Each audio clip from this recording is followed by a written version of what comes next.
الحمدللہ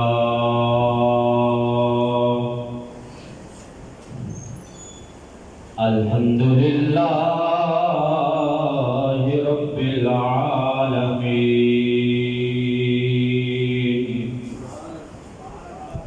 والعاقبۃ للمتقین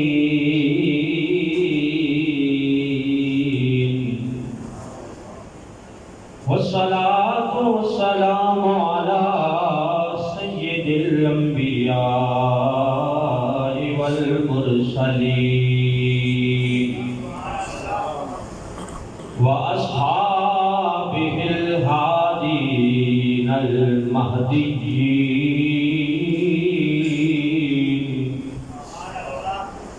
وأولیائہ الکاملین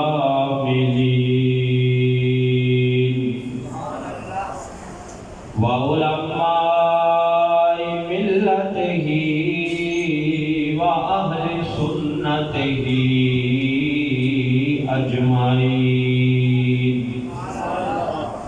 اما بعد فاعوذ باللہ من الشیطان الرجیم بسم اللہ الرحمن الرحیم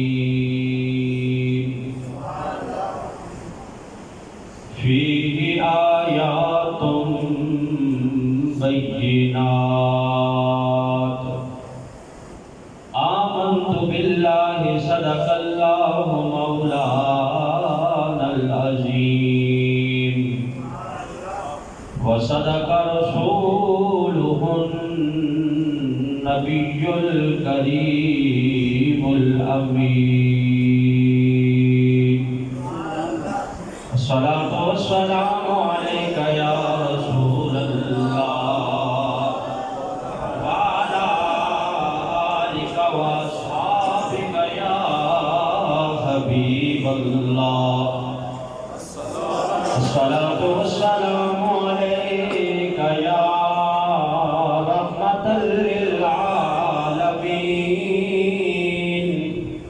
وعلی آلک واصحابک یا خاتم النبیین۔ معزز و محترم سامعین حضرات، گزشتہ دو جمعۃ المبارک سے حضرت ابراہیم علیہ السلام کی شان اور اللہ کا گھر اس حوالے سے گفت و شنید جاری تھی، اور آج میرا دل چاہتا ہے کہ حجر اسود کے حوالے سے گفتگو کی جائے۔ یعنی آج کا موضوع ہے حجر اسود کی شان۔ حجر کہتے ہیں پتھر کو، اور اسود کہتے ہیں کالا۔ حجر اسود یعنی کالا پتھر، یہ وہ پتھر ہے جو اللہ رب العزت کے گھر کعبۃ اللہ کی جنوب مشرقی دیوار کے کونے میں نصب ہے، جسے چوم کر کعبۃ اللہ کے طواف کا آغاز کیا جاتا ہے۔ یعنی یہ وہ برکتوں والا پتھر ہے کہ جسے جانے والا ہر حاجی چومنے کی کوشش کرتا ہے کہ اگر پہنچ جائے تو چوم لیتا ہے، وگرنہ دور سے اشارہ کر کے ہاتھ کو چوم لیتا ہے۔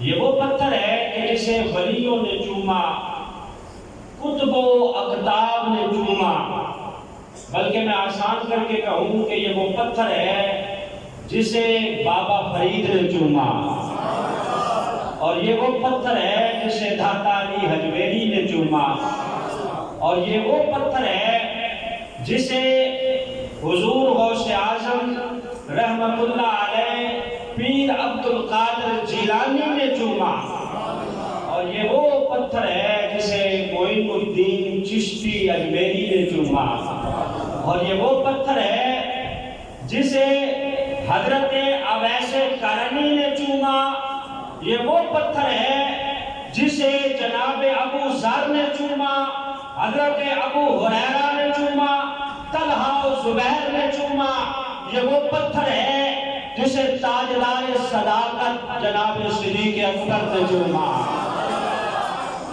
اور یہ وہ پتھر ہے، رکھ لیجئے، وہ پتھر ہے جس نے چوما ہے، ذرا اندازہ کیجئے کہ جسے ہم نے چوما ہے اسے کس نے چوما ہے۔ یہ وہ پتھر ہے جسے حضرت صدیق اکبر نے چوما، جناب فاروق اعظم نے چوما، جناب عثمان غنی نے چوما، حضرت علی المرتضیٰ نے چوما، حضرت حسنین کریمین نے چوما، اور یہ وہ پتھر ہے جسے نبیوں کے سردار امام الانبیاء نے چوما۔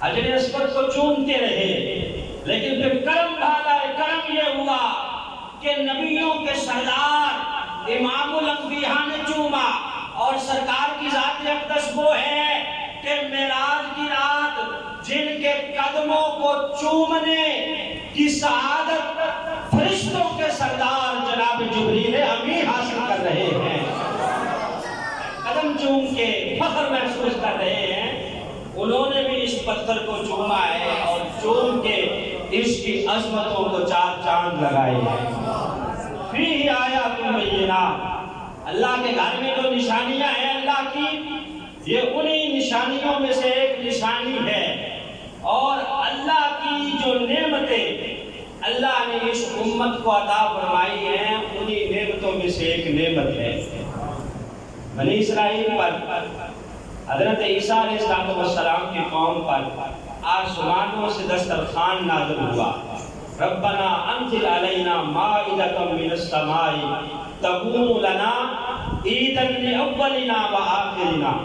جناب عیسیٰ نے دعا مانگی، یا اللہ آسمانوں سے پکے پکائے دسترخوان نازل فرما، تو ان کے لیے حضرت عیسیٰ علیہ السلام کی قوم کے کچھ لوگوں کے لیے آسمانوں سے دسترخوان اترا، اور وہ اس کھانے کو جو ان کے اوپر اتارا گیا اپنے لیے اعزاز سمجھتے تھے اور فخر کے ساتھ بیان کرتے تھے کہ اللہ نے آسمانوں سے ہمارے لیے کھانے نازل فرمائے، اور وہ اس قوم کے چند افراد کے لیے نازل ہوئے، لیکن ہمیں اللہ نے اعزاز یہ دیا کہ آسمانوں سے حجر اسود اتارا ہے، امت کے چند لوگوں کے لیے نہیں بلکہ قیامت تک کے آنے والے امتیوں کے لیے یہ تحفہ اور اللہ رب العزت کی عطا موجود ہے۔ جانے والا جو بھی اسے چومتا ہے وہ ہنس کے اس کے گناہوں کو اپنے اندر جذب کر کے اس کے نامہ اعمال کو ستھرا بنا دیتا ہے۔ اس امت کے فقط چند لوگوں کے لیے دسترخوان اترا، اور انہوں نے کہا یہ ہمارے لیے اعزاز کی بات ہے، اور یہ ہمارے لیے اعزاز ہے کہ اللہ نے قیامت تک کے لیے ہمارے لیے جنت سے حجر اسود اتارا، اور اب جو بھی جاتا ہے گناہگار جا کے اسے چومتا ہے، وہ اس گناہگار کے گناہوں کو جذب کر لیتا ہے اور اس کا نامہ اعمال اللہ ستھرا بنا دیتا ہے۔ نبی پاک صلی اللہ علیہ وسلم فرماتے ہیں کہ حجر اسود اور مقام ابراہیم، فرمائیے دونوں جنتی پتھر ہیں۔ نبی پاک فرماتے ہیں کہ یہ دونوں جنت سے آئے ہیں، جنتی پتھر ہیں۔ سرکار فرماتے ہیں کہ جب یہ آئے تھے تو اتنے چمک رہے تھے کہ کہ اس کی روشنی سے مشرق و مغرب منور تھے۔ اللہ رب العزت اگر اس کی روشنی کو مدد نہ کرتا تو آج بھی پوری کائنات اس کی روشنی سے چمک رہی ہوتی۔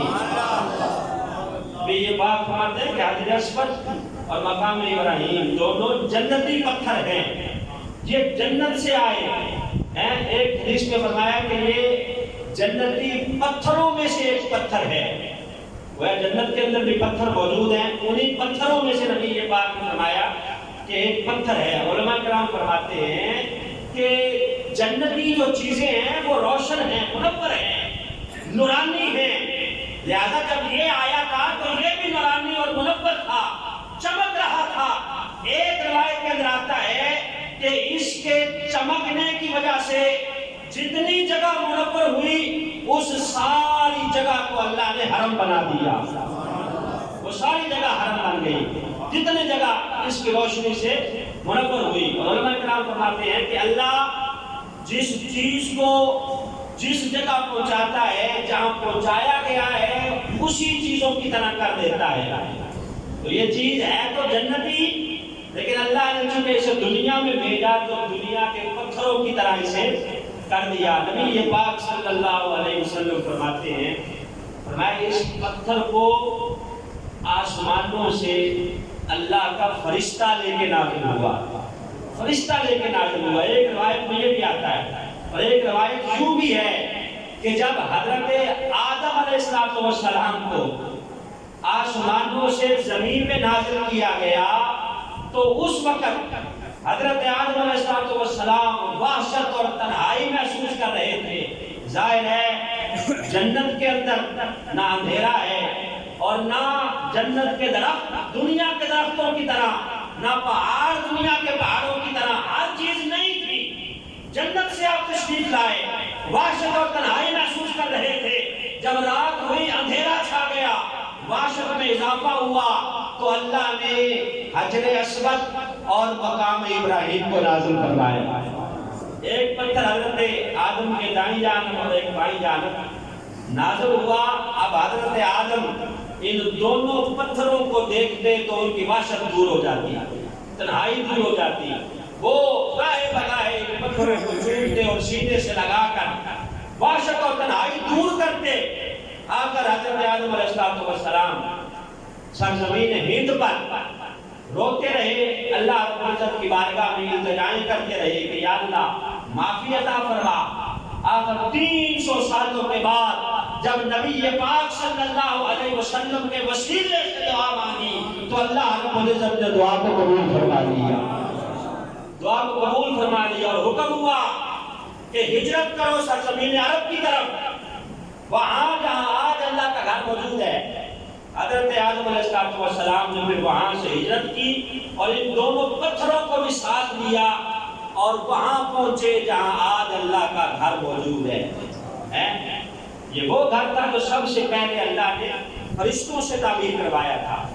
اب حضرت آدم علیہ السلام کو حکم ہوا کہ انہی بنیادوں پر دوبارہ اللہ رب العزت نے حکم دیا کہ میرے اس گھر کو تعمیر کرو۔ تو حضرت آدم علیہ السلام نے دوبارہ اللہ کے اس گھر کو تعمیر کیا اور مقام ابراہیم جہاں حکم ہوا وہاں رکھ دیا، حجر اسود جہاں حکم ہوا وہاں رکھ دیا۔ آخرکار یہی تعمیر اس وقت تک رہی جب تک حضرت نوح علیہ السلام کا زمانہ آیا۔ حضرت نوح علیہ السلام کے زمانے میں جب حضرت نوح علیہ السلام کی قوم آپ کی تبلیغ کی وجہ سے مسلمان نہ ہوئی اور ایمان نہ لائی اور حضرت نوح علیہ السلام کو تکالیف پہنچانے لگی تو آپ نے ہاتھ اٹھا دیے دعا کے لیے کہ یا اللہ اس قوم کو تباہ و برباد کر دے۔ اور اللہ پھر اپنے پیاروں کی جلدی سن لیتا ہے۔ ویسے اللہ سب کی سنتا ہے لیکن نبیوں اور ولیوں کی اللہ رب العزت جب سنتا ہے تو پھر دیر نہیں کرتا۔ حضرت نوح علیہ السلام نے دعا مانگی، طوفان نوح آیا، سارے کافر غرق ہو گئے سوائے 90 یا 100 لوگوں کے، یہ لوگ بچے۔ اور اسی طوفان نوح جب آیا تو اسی وقت اللہ رب العزت نے جناب جبریل کو حکم دیا کہ جبریل ہمارا گھر جو زمین پہ موجود ہے اس گھر کو اٹھا کے چوتھے آسمان پر لے آؤ۔ لہذا حضرت جبریل نے اپنے پروں پہ اللہ کے گھر کو اٹھایا اور اٹھا کے چوتھے آسمان پر لے جا کر اسے نصب کر دیا۔ اور حجر اسود کو اللہ رب العزت نے ارشاد فرمایا کہ جبریل اسے جبل ابو قبیس کی چٹانوں میں چھپا دو۔ چنانچہ اس پتھر کو جبل ابو قبیس کی چٹانوں میں چھپا دیا گیا اور اللہ کا گھر چوتھے آسمان پر اٹھا لیا گیا۔ اب وہاں اللہ کے اس گھر کو فرشتے زیارت کرنے کے لیے آتے اور نور کے سمندروں میں غرق ہو کر غوطے لگا کر اس اللہ کے گھر کے گرد طواف کرتے، زیارت کرتے اور اللہ رب العزت کا شکر ادا کرتے کہ یا اللہ تیرا شکر ہے تو نے اپنے گھر کے طواف کا ہمیں موقع عطا کیا ہے۔ چنانچہ وقت گزرتا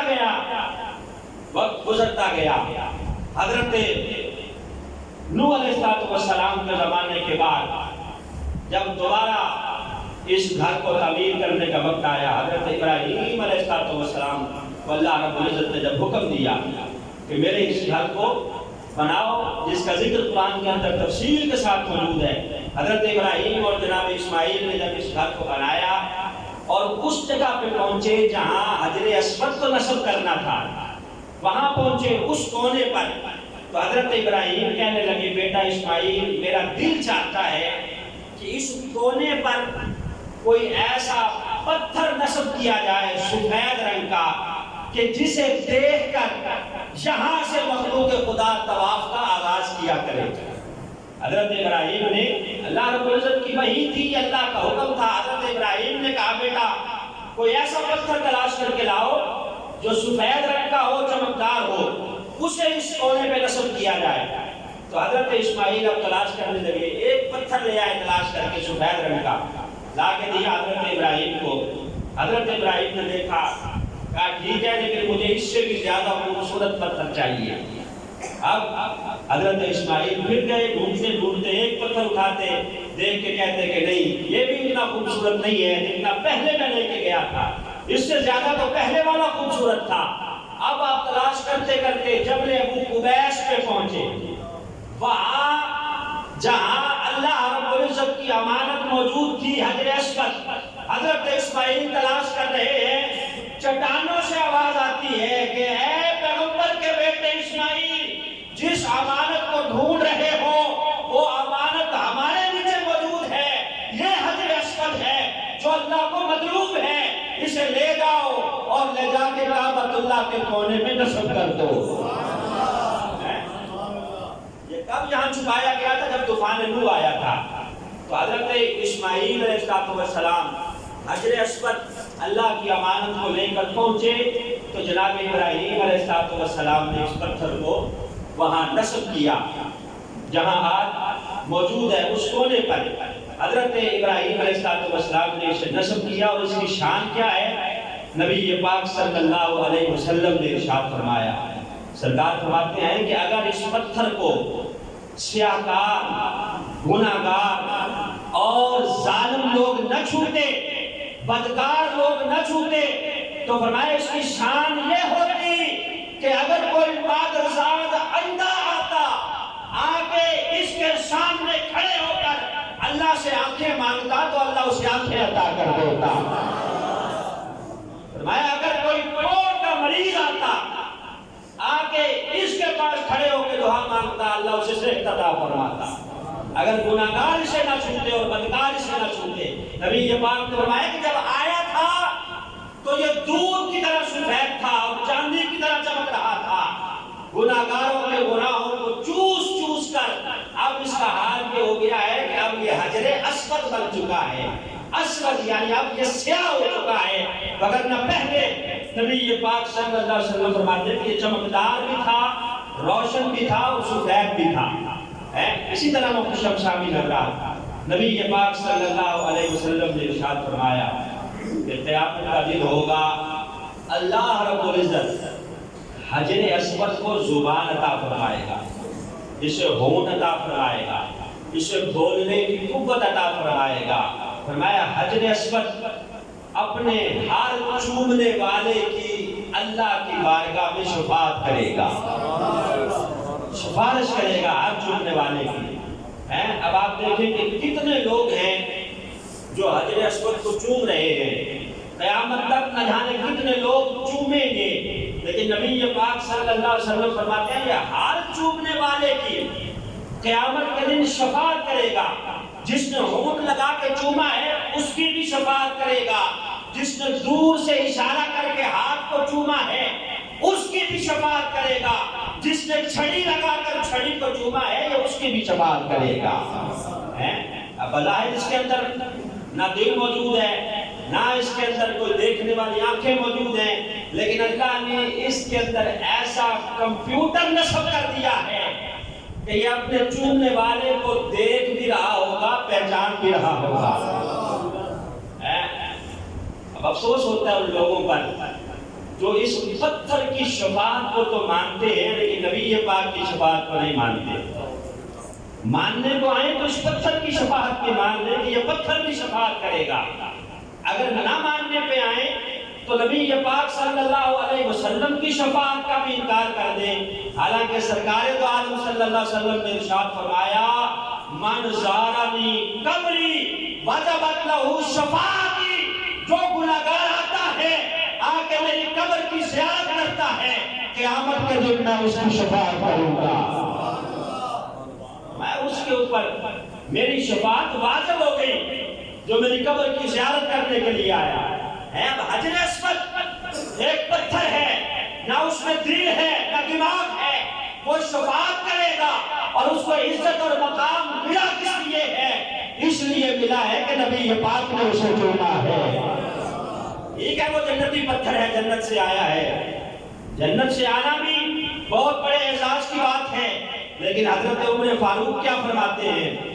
حضرت فاروق اعظم رضی اللہ تعالیٰ عنہ آپ بھی موجود ہیں اور ساتھ جناب علی المرتضیٰ بھی موجود ہیں. حضرت فاروق اعظم نے چوما اور چومتے کہا کہ اے حجر اسود تو ایک پتھر ہے، میں تجھے ہرگز نہ چومتا اگر سرکار نے تجھے نہ چوما ہوتا. اسی لیے چوم رہا ہوں کہ سرکار نے تجھے چوما ہے. کہا نہ تو نفع دے سکتا ہے نہ نقصان دے سکتا ہے، نہ تو نفع دے سکتا ہے نہ نقصان دے سکتا ہے، فقط اس لیے تجھے چوم رہا ہوں کہ نبی پاک نے تجھے چوما ہے. ساتھ ہی حضرت علی المرتضیٰ کھڑے تھے. تو میں عمر یہ نفع بھی دے سکتا ہے نقصان بھی دے سکتا ہے. کہا کس طرح؟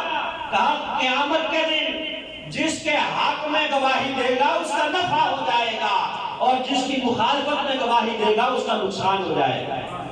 یہ نہ کہو کہ یہ نفع بھی نہیں دے گا اور نقصان بھی نہیں دے گا. کہا نفع بھی ہے اس کے اندر، نقصان بھی ہے. قیامت کے دن چونکہ یہ شفاعت کرے گا اور جس کے حق میں گواہی دے گا اس کا نفع ہو جائے گا، جس کی مخالفت میں گواہی دے گا اس کا نقصان ہو جائے گا. نبی پاک صلی اللہ علیہ وسلم فرماتے ہیں کہ اعلان نبوت سے قبل میں اس پتھر کو جانتا ہوں جو پتھر مجھے سلام کیا کرتا تھا. اعلان نبوت ابھی نہیں کیا سرکار میں، تو اس سے قبل بھی ایک پتھر تھا جو مجھے سلام کرتا تھا. حضرت قاضی ایاز نے لکھا ہے کہ وہ پتھر کوئی اور نہیں تھا بلکہ حجر اسود ہی تھا. حجر اسود تھا جو نبی پاک صلی اللہ علیہ وسلم کو سلام کیا کرتا تھا. تو وہ پتھر جو سلام کرتا ہے وہ تو شفاعت کرے گا اور جسے سلام کیا جا رہا ہے وہ شفاعت نہیں کرے گا. نبی پاک صلی اللہ علیہ وسلم تو فرماتے ہیں کہ قیامت کے دن شفاعت کا دروازہ میں کھولوں گا، سب سے پہلے میری شفاعت کو سنا جائے گا، میں شفاعت کروں گا اور اللہ میری شفاعت کو قبول فرمائے گا. حجر اسود کی عزتیں اور شانیں اپنی جگہ. حضرت حلیمہ سعدیہ آپ فرماتی ہیں کہ جب میں مکے آئی نبی پاک صلی اللہ علیہ وسلم کو لے کر جب میں جانے لگی تو میرے دل میں خیال آیا کہ پھر دوبارہ پتہ نہیں آنا ہو کہ نہ ہو، کیوں نہ جاتے جاتے میں اللہ کے گھر کا طواف کرتی جاؤں.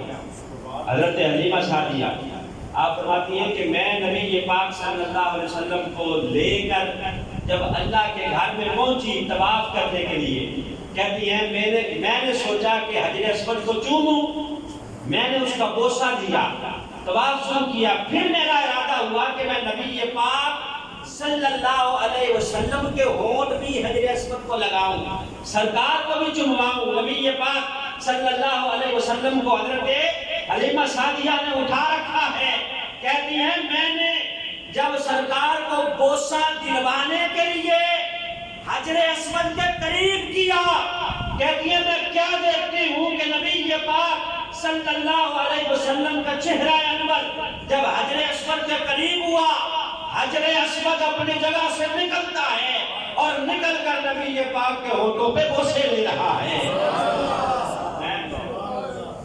جن کے صدقے سے اس پتھر کو عزتیں ملی ہیں، مقام ملا ہے، اس کی شفاعت کو مانتے ہو، نبی پاک صلی اللہ علیہ وسلم کی شفاعت کا مقام کیا ہوگا؟ سرکار دو عالم صلی اللہ علیہ وسلم فرماتے ہیں کہ یہ جنت سے آیا ہے اور یہ دودھ کی طرح سفید تھا، چاندی کی طرح چمکدار تھا۔ بہرحال وقت گزرتا گیا، حوادثات زمانہ نے اس پتھر کو بھی بہت نقصان پہنچایا۔ نبی پاک صلی اللہ علیہ وسلم نے ابھی اعلان نبوت نہیں کیا تھا، 35 سال عمر تھی تقریباً سرکار دو عالم صلی اللہ علیہ وسلم کی۔ ایک خاتون آئی کعبۃ اللہ کا طواف کرتے کرتے، اس نے عود کی لکڑی کو سلگایا اور خوشبو کے لیے عود کی لکڑی جب کعبۃ اللہ کے پاس کی تو کعبہ کے غلاف کو آگ لگ گئی۔ روایات کے اندر آتا ہے اس آگ نے بہت نقصان پہنچایا، کچھ لکڑی کا استعمال بھی تھا دیواروں کے اندر، تو دیواریں گر گئی اور اللہ کا یہ گھر کعبۃ اللہ مسمار ہو گیا۔ حجر اسود کو بھی نقصان پہنچا۔ بعض روایات کے اندر آتا ہے اسی آگ کی وجہ سے اس کا رنگ سیاہ ہوا، اس حادثے کی وجہ سے۔ اور بعض روایات کے اندر آتا ہے کہ نبی پاک نے فرمایا کہ گناہوں کو چوسنے کی وجہ سے اس کا رنگ سیاہ ہو گیا۔ اب کعبۃ اللہ مسمار ہو گیا، اسی کے بعد پھر سیلاب آیا، سیلاب کی وجہ سے اللہ کا گھر بالکل مسمار ہو گیا۔ اب قریش مکہ نے، مکے کے سرداروں نے سوچا کہ کیوں نہ اللہ کا گھر دوبارہ تعمیر کیا جائے۔ اب قریش مکہ نے زمانہ جاہلیت میں دوبارہ اللہ کا گھر تعمیر کیا۔ جب اس جگہ پہ پہنچے جہاں حجر اسود کو نصب کرنا تھا، تو اب ایک سردار کہتا ہے کہ میں نصب کروں گا، میں بڑا سردار ہوں۔ دوسرا سردار کہتا ہے کہ نہیں، میں تم سے بڑا سردار ہوں، حجر اسود کو میں نصب کروں گا۔ اب قریب تھا کہ لڑائی چھڑ جاتی اور کئی مہینوں تک جاری رہتی۔ ایک دانا اور بزرگ آدمی نے کہا کہ چلو اب سب لوگ تھک چکے ہیں، گھر جاتے ہیں، صبح جو سب سے پہلے آئے گا وہی اللہ کے گھر میں حجر اسود کو نصب کرے گا۔ اب اس دانا آدمی کا مشورہ مان لیا گیا لڑائی کو ختم کرنے کے لیے۔ سب نے سوچا کہ ٹھیک ہے، گھروں کو جاؤ، صبح جو سب سے پہلے آئے گا اسی کے ہاتھوں سے کعبۃ اللہ میں حجر اسود کو نصب کیا جائے گا۔ اب صبح ہر ایک کی کوشش تھی کہ میں سب سے پہلے جاؤں۔ سب لوگ اکٹھے ہو کر جب پہنچے، کعبۃ اللہ کا دروازہ کھولا، دیکھا سب سے پہلے آمنہ کے لال آگے موجود ہیں۔ نبی پاک صلی اللہ علیہ وسلم سب سے پہلے موجود ہیں، صداقت کے تاجدار، امانت کے بادشاہ، صادق اور امین۔ نبی پاک صلی اللہ علیہ وسلم کو جب بیٹھے ہوئے مکہ کے سرداروں نے دیکھا تو کہا ہمیں کوئی اعتراض نہیں ہے، عبد المطلب کا پوتا محمد بن عبداللہ اگر حجر اسود کو نصب کر دے تو ہم اس فیصلے کو قبول کرتے ہیں، ہمیں منظور ہے، ہم قبول کرتے ہیں، لڑائی ختم کرتے ہیں۔ لیکن نبی پاک صلی اللہ علیہ وسلم نے کیا کیا؟ کوئی اور ہوتا ہم جیسا نہ جانے کیا کرتا، لیکن سرکار دو عالم صلی اللہ علیہ وسلم نے فرمایا کہ چادر لے آؤ۔ ایک بڑی چادر لائی گئی، اسے بچھایا گیا۔ جب بچھایا گیا حجر اسود کے پاس تو نبی پاک نے اپنے ہاتھوں سے حجر اسود کو اٹھایا اور اٹھا کے اس کی چادر پہ رکھ دیا۔ فرمایا اب آ جاؤ سارے قبیلوں کا ایک ایک سردار، آ کے اس کی چادر کے کونے پکڑو۔ اب سارے سرداروں نے آ کے اس چادر کو اٹھایا، اٹھا کے اس جگہ لے گئے جہاں نصب کیا جانا تھا حجر اسود کو۔ نبی پاک نے اپنے ہاتھوں سے اٹھا کر حجر اسود کو اس جگہ پہ نصب کیا اور یوں لڑائی ختم ہوئی اور سب نے ہنستے ہوئے مسکراتے ہوئے یہ فیصلہ قبول کیا۔ اور نبی پاک صلی اللہ علیہ وسلم نے یہ طریقہ اختیار کر کے بتا دیا کہ لوگوں میں صرف نبیوں کا سردار بن کے نہیں آیا بلکہ اللہ نے مجھے ساری کی سارے عقلیں بھی عطا فرمائی ہیں اور عقلِ کل اللہ نے مجھے عطا کر کے بڑے بڑے داناؤں کے اوپر فوقیت عطا کر دی ہے۔ تو اس طرح نبی پاک صلی اللہ علیہ وسلم نے اس جھگڑے کو ختم کیا۔ وقت گزرتا گیا، آخر کا 64 ہجری یزید کی فوجوں نے 64 ہجری کو کعبۃ اللہ پہ حملہ کیا، جب حضرت عبداللہ بن زبیر رضی اللہ تعالیٰ عنہ کی حکومت تھی۔ یزید کو ہم ایسے برا بھلا نہیں کہتے ہیں، کیوں کہ اس نے حضرت امام حسین کو قتل کروایا ہی تھا، اس کے بعد اس نے اللہ کے گھر پہ بھی حملہ کیا۔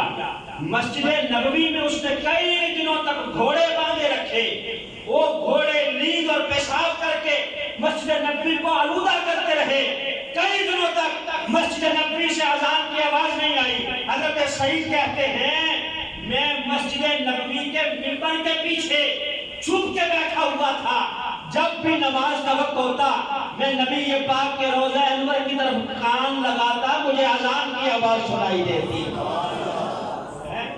حضرت سعید رضی اللہ تعالیٰ عنہ مجذوب بن کے چھپے ہوئے تھے، کہتے ہیں اذان تو نہیں ہو رہی تھی، اب میں کیسے پہچانتا کہ نماز کا وقت ہو گیا؟ کہتے ہیں جب بھی نماز کا وقت ہوتا سرکار کے روضہ انور سے اذان کی آواز آتی اور میں پہچان جاتا کہ نماز کا وقت ہو گیا ہے۔